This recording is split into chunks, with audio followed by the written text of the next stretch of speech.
Well, before we look at some of the furniture of the reign of William and Mary, let's first put the period in historical perspective.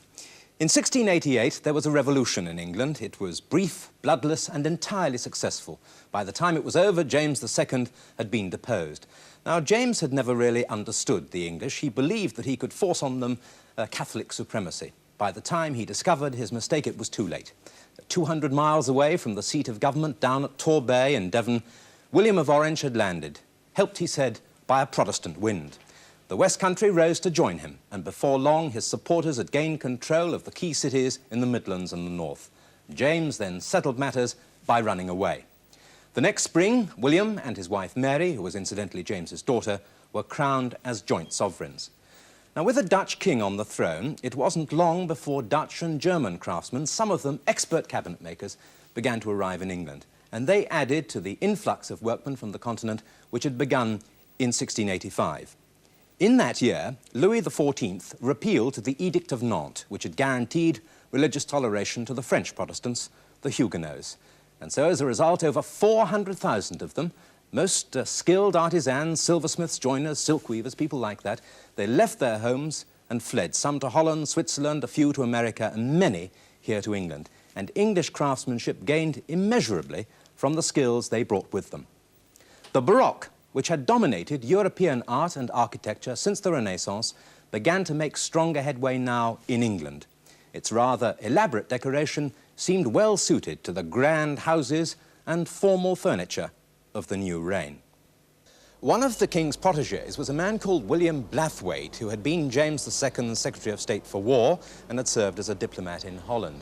Under William III, he returned to England to his old job at the War Office and married an heiress with an estate at Durham Park in Gloucestershire. He rebuilt the house, which still stands much as he left it on his death in 1710. And Arthur has been to see it.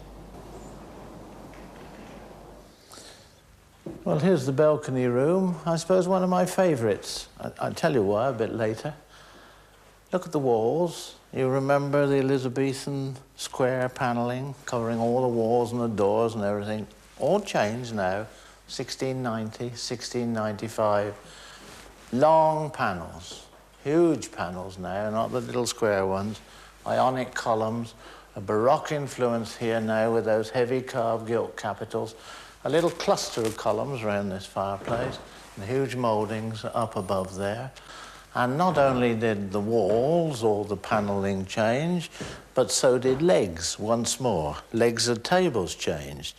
And here is a typical William and Mary leg, an umbrella-shaped leg, or an inverted cup-shaped leg, as some people prefer to call them. But here, for the first time, you get this type of leg. The clock is contemporary, has the usual little bullseye in the door and a square dial. You know, no arch dials before the 18th century. And this is why I like it, just this book and what's in the room, because here is an inventory which the housekeeper had to sign, and did in fact sign in 1710, taking over and being responsible for everything in this house. And here it says balcony room. A large black Japan tea table, not Japan in the geographical sense, but japanned, lacquered, scalloped edge, pierced oriental frieze there, gilt, and the shaped legs. And once more, back to my inventory. Here it says now, the last item in this room, a Delft flower pot in the chimney. Look at that, there it stands to this very day. Obviously, with this strong Dutch influence, tulips. And that vase, that two-handled tulip vase, would be known by that name the world over. People collected blue and white Delft. The Queen herself collected it, and it became very, very popular, to decline a bit later on during the 18th century. You fancy that with all tulips falling out of it. And leaving the room, you can't help but notice the door furniture. Brasswork, the lock plates, the handle of the door, beautifully pierced and engraved, one might say, with the central motif of a tulip.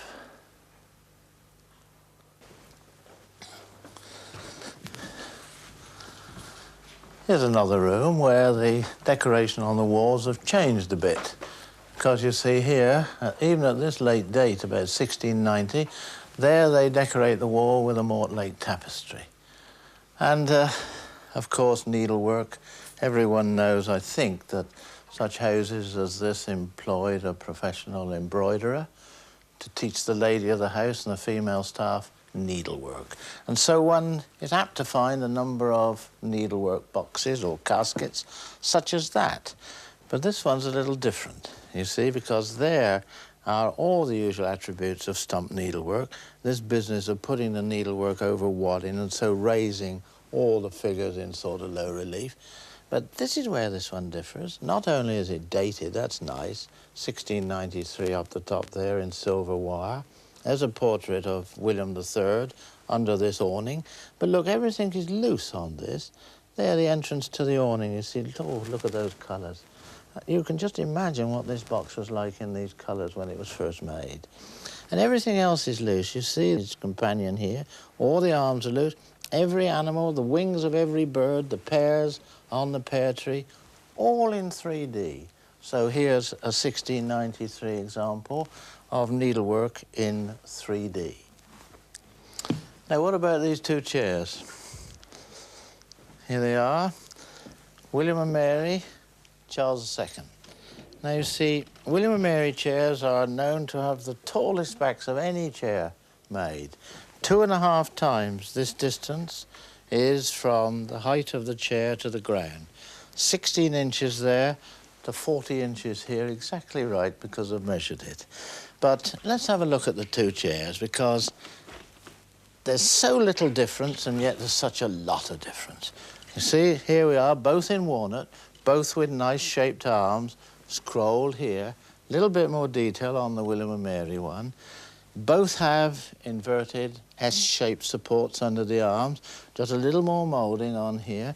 Down on the legs, exactly the same, inverted S-shaped legs, just the same, a little bit more moulding, but the addition here of this capital, sometimes on the foot, sometimes on the top of the legs.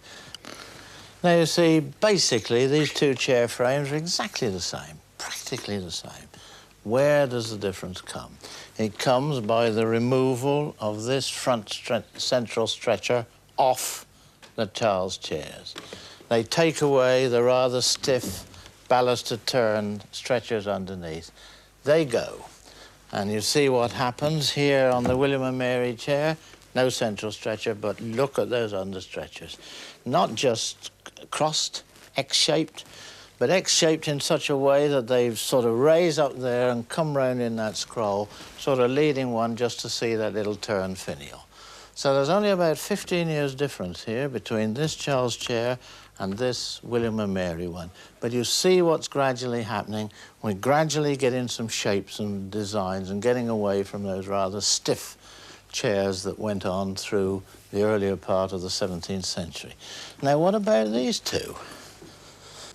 You know, it's a curious thing how religion seems to creep into even the designs of furniture.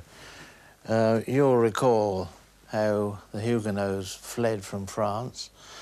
So far as furniture concerned, I suppose the best known one was one Daniel Marrow, who went to Holland and joined the service of the king. He was a great designer, and you can see this Dutch influence here, strong French influence as well, because he absolutely hated straight lines. Look at that back. There's almost no straight line anywhere in the whole of that back of that chair, pierced and carved as it is. And now we're introduced, you see, to a pretty shaped apron along the front of that chair, all shaped and carved, and perhaps what we're beginning to get used to now, lower down, the pretty understretcher, again all moulded, all shaped and carved. And you know, it's thought that Daniel Marrow introduced the cabriole leg into England. This, as everyone I suppose knows well, was used tremendously in the next 20 or 30 or 40 years. But this is the original Dutch leg, and one hopes to be able to show in another program the difference, and it's so marked, between a Dutch cabriole and an English cabriole leg. That, of course, is the cabriole leg. And not only did this chap design chairs, but my word, he designed state beds. And there's one such bed in the next room. Well, here it is. And if you imagine these beds are scarce, you'll be quite right, because they are very scarce. Just imagine what this looked like when it was new. This red and yellow or gold silk velvet curtains. My word, this was the age when they used wonderful materials for about the first time. Brocades and needlework and silk velvets. 14 inches high is the frame of this bed. And yet, you see, what happens to the rest of it? It goes up and up and up and up till you come to that very heavy baroque shaped cornice there with the vases on the top. All that up there is carved pine. The materials are actually stuck on the raw wood. And so you see with the bed head, just the same designs, all carved pine, all the rich materials stuck on the bare wood, and you see the columns there rising right up to the top, so reminiscent of those columns clustered round the fireplace in the balcony room. And so one looks up and up until you look underneath that tester, and just look at that. What a picture. But the introduction of new shapes and designs wasn't the only thing happening to furniture at this time. Its decoration was changing too. At first, the technique of using veneers, particularly in the form of marquetry, produced far more sophisticated results in Holland than anything that had been achieved in England. But the English cabinet makers were quick to learn and soon began to produce pieces of superb quality. But the art of marquetry isn't lost even today. And Bob Dunn and his family produce some of the finest marquetry in the world from a small workshop at the back of a house in North London. A panel of marquetry begins with an antique embroiderer's machine and a line drawing of the original design. Several identical copies are needed during the process, and it's been found by trial and error over the years that the most accurate way of reproducing the design is by making a master stencil of it, and this is done by pricking along the lines of the design with a needle. This sheet of paper was attached to the underneath of the line drawing, and so it now bears a perforated version of the original.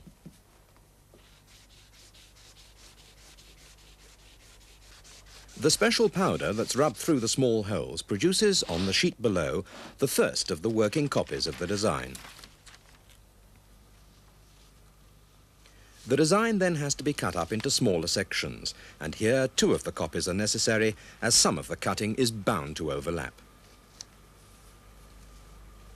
It's been decided to make 4 separate panels of the same basic design, but with 4 different colour combinations in the flowers, and so 4 veneers of different coloured woods are made up into a packet. 3 other packets for the remaining parts of the panel will be made up in a similar way, although these won't have a selection of colours. The veneers on the outside won't be used. They'll stop the veneers inside from fraying when the packet is later sawn through, and greased paper will lubricate the blade.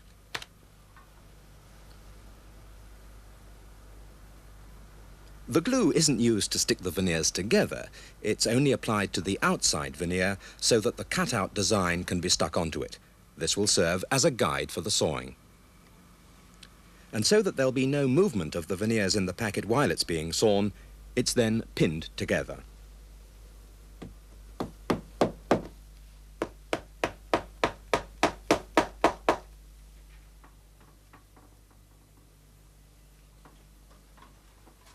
It's on another old machine called a donkey that the sawing itself takes place. And this, of course, is the most critical and skillful part of the whole process.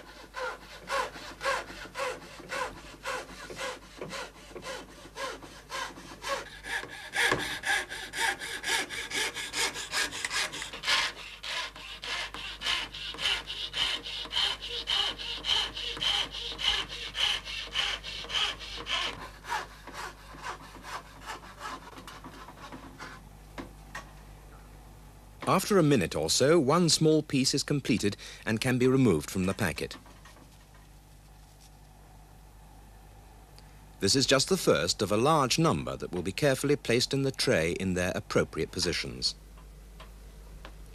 As in so many aspects of furniture making, there are certain features that, unless you're specifically looking for them, you can easily take for granted, and they can make all the difference between a rather uninspired piece and a desirable one. Well, such a feature is a result of this part of the process: shading.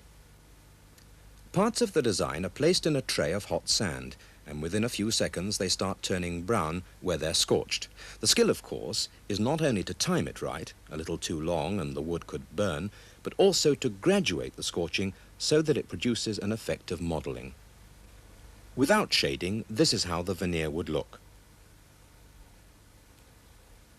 And this is what it will now look like. The difference in the overall effect is quite striking. Having been shaded where necessary, all the pieces of veneer, each of them only 1/10 of an inch thick, are laid out ready for assembly.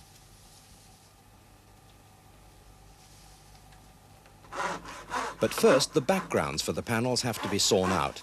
That is, all the decorative parts have to be removed, leaving behind what in this case will be a plain black background of stained pear wood.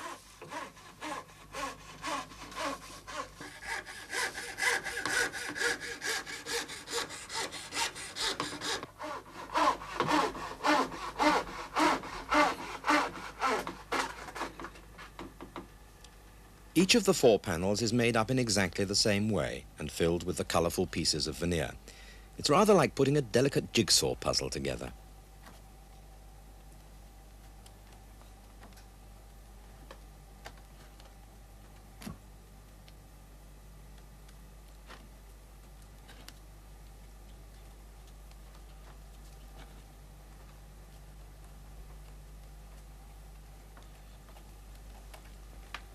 This particular set of panels could be used for, say, the 4 corners of a tabletop. But just look, for example, at the different colour combinations in the top left-hand flower of each panel.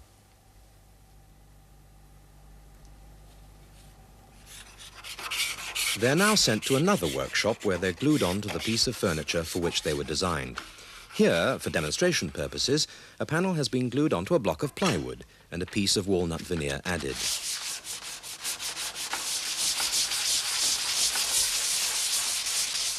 And after it's been sanded down to a smooth finish, it's then sent to the polishing shop for the final stage of a process that's remained very much the same for 300 years.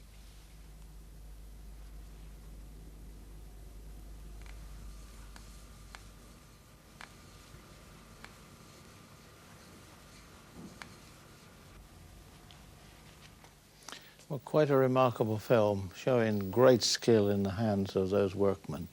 And now we'll show you 1 or 2 pieces of furniture of this William and Mary period in which are inlaid panels of marquetry. For example, here, this little tiny shaped panel here, you'll remember that most of the panels are always within a geometrical outline. But you see there's one of the panels like the fellow was making on that bench. There's another nice panel there. I like birds to be mixed up with all these flowers. Look at the carnations and the tulips and the little bird. And of course, you realise this is now a clock case. There is the article. And as you would expect on a thing which I suppose was made about 1695, the name across the dial, Daniel Quare, one of the finest clockmakers in England. And there's a pretty chest-on stand, the top, the ends, the front, all inlaid with panels of floral marquetry. Just another good example. But here's a little thing I would like to get to. I like small bits of furniture. I feel one could live with this easily. You notice now the stand to start with, this little cabinet on a stand. Tapering spirals, very nice. A little bit more difficult to have tapering spirals. Little turned, almost ball feet. They soon disappear when we get round the corner into the early part of the 18th century. No more ball feet, they've all gone.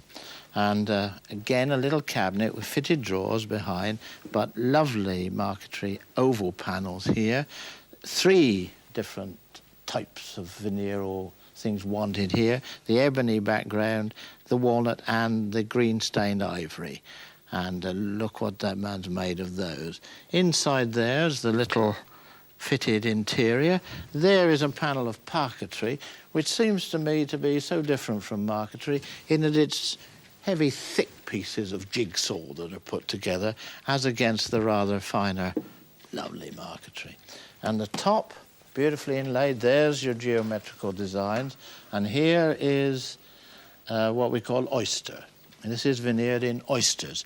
And don't forget, no matter how big, how wide, how tall any cabinet on any loose stand is, if the top is unfinished, something has happened down below, because if the top is unfinished, it was always made to be above eye level. Now, don't forget that. So this obviously is just as it was made, because we can see it. I can see these lovely oysters. There's one, look. There's the branch of the tree which was sawn through. There it is polished, all the sap around it. The sap's removed, and so you get these oysters, as they're called, with about 5 or 6 different straight edges, all fitted in and jointed together to make what I think is a lovely top. And here's a nice table on S-shaped legs. Again, all the same period, but we've got this one because of the variety of woods used in this top. Now, just look there. Now, there must be 4 or 5 different woods. I can pick out the coromandel or ebony, the background, that black wood. And here again, you've got green-stained ivory once more. And then you have walnut, and you have oak in the birds, you have bur elm there. And you see, here's a man now, instead of putting 2 lots of woods together, he's sort of making this marquetry picture of this vase of flowers with the birds in about 5 different veneers. And coming to the last little table, this shows a panel of marquetry, which we call seaweed marquetry. And this, believe me, was the absolute finish of marquetry cutting. If a man could cut this, he could almost cut anything. Because look how thin, how fine these little bits of veneer are. No more than a 32nd of an inch wide. Can you imagine a fella poking this out and pushing that in, just as though you've got a handful of knitting, you might say, and then making these lovely central panel and these beautiful shaped corners everywhere. Arthur, this beautiful Dutch-inspired marquetry is particularly associated with William and Mary. After their reign, Queen Anne, the Georgian period and so on, does marquetry disappear? Yes, it really vanishes. I don't know why, but it absolutely vanishes. Similar things recur in the 18th century, but one likes to call those perhaps more inlay than marquetry. Thank you very much. And next week in our programme, we'll be looking at the sort of developments that were going on in English furniture in the first half of the 18th century. Until then, from Arthur and me, goodbye.